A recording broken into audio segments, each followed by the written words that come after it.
থেকে লঞ্চ ছেড়ে যাচ্ছে চাঁদপুরের উদ্দেশ্যে। সদরঘাট লঞ্চ টার্মিনাল থেকে লঞ্চ আমাদের ছেড়ে দিয়েছে।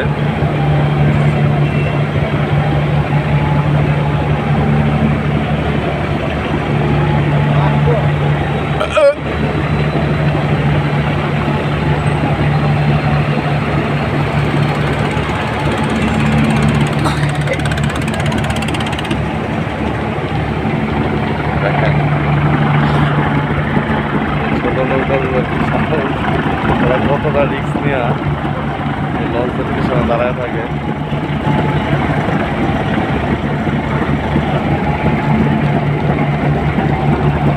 ঈদের সময় প্রচুর পরিমাণে মানুষ,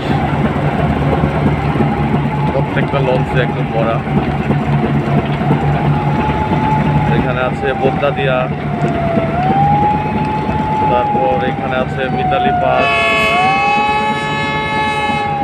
এইখানে আছে এমবি দোয়েল পাখি,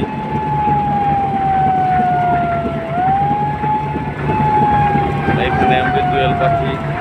ওই পাশে দেখেন আমাদের লঞ্চ বের হয়ে গেছে, সাথে যে আরেকটা লঞ্চ বের হয়েছে ফারহান।